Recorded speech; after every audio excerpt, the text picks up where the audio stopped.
For decades, we've been told the biggest threat to our heart is basically a plumbing problem, a simple clog. But what if that's not just wrong, but dangerously incomplete? Today, we're diving into a massive shift in cardiology that's revealing the enemy we thought we knew. Well, it isn't the real threat at all. So let's just jump right in with this question. For generations, the answer to this seemed pretty straightforward, and it all boiled down to that one simple mechanical idea. You know the image, right? We've all seen it. A coronary artery that's just getting narrower and narrower because of plaque buildup. Eventually, it gets so clogged that it chokes off blood flow, and that's when you have a heart attack. The worse the blockage, the higher the risk. Makes sense, it's simple. But here's the thing. As modern cardiology has evolved, we've discovered that this mechanical view is only maybe half the story. The real danger, it turns out, isn't just about how narrow the pipe is. There's something else going on. And this realization has led to, well, a truly seismic shift in the entire field. The very foundation of how cardiologists assess heart risk has been completely upended. We're moving away from just looking at the physical blockage and toward a much deeper, biological understanding of what's really happening inside our arteries. And this slide really lays it all out, the old world versus the new. You can see on one side, the old focus was all about the degree of narrowing, which you'd find using an invasive and, frankly, kind of risky angiogram.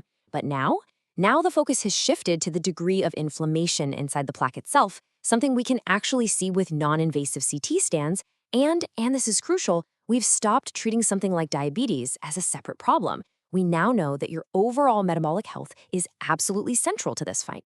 Okay, so if it's not just about a simple narrowing, what is this new enemy? What are the real culprits that are actually driving the risk of a heart attack? Well, it turns out the enemy is really a trio of interconnected factors working together. First up, you've got chronic inflammation. Think of it like a silent fire burning inside your artery walls, making that plaque angry and unstable. Second, there's metabolic dysfunction. Basically, your body isn't handling blood sugar properly, and that puts stress on your entire system. And third, something called visceral adiposity, or VAT. And this is a particularly nasty type of hidden internal fat. And let's be really clear about fat because this is so important.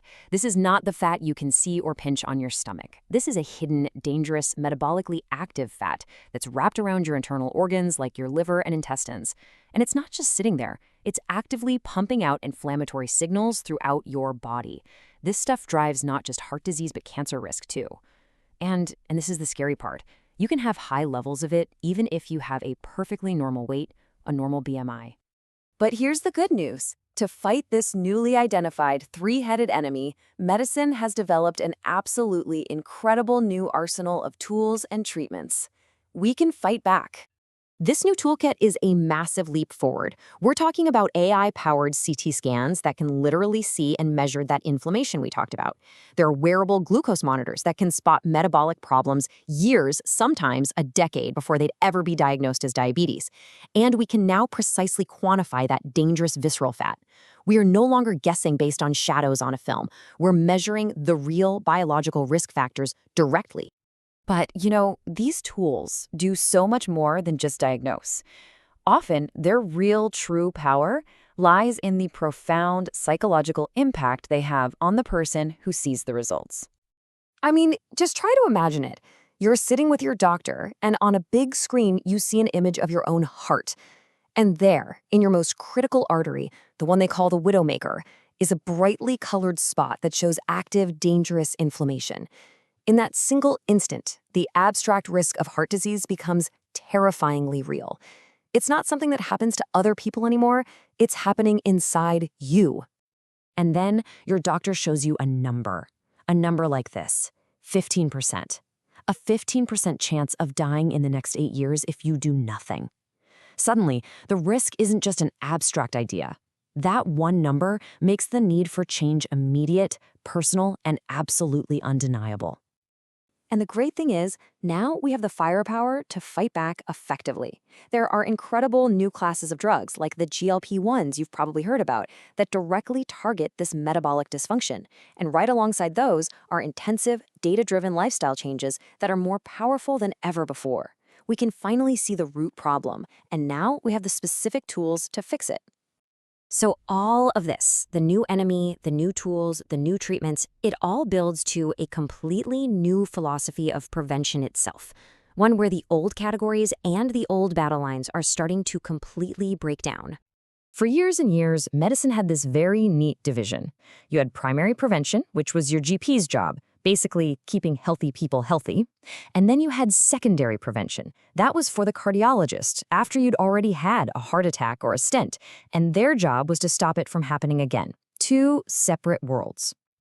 But these new diagnostic tools have just completely blurred those lines. Think about it. Someone with zero symptoms, who feels perfectly fine, but whose CT scan shows high inflammation and metabolic issues, we now understand that person is at the exact same level of risk as a heart attack survivor. The old categories just don't apply anymore. Prevention is now one single, unbroken continuum of risk. But the implications get even bigger. Remember that visceral fat, that VAT we talked about?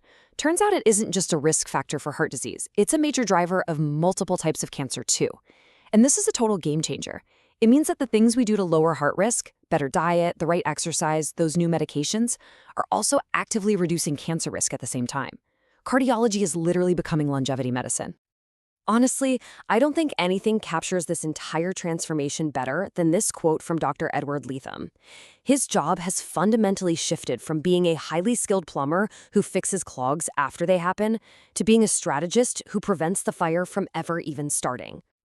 So the ultimate takeaway here is that the fight for heart health isn't just about avoiding a blockage anymore. It's about managing inflammation and mastering your metabolic health. And as the world of cardiology merges with the science of a longer, healthier life, it leaves all of us with a really critical question. What does this new frontier mean for the future of our own health?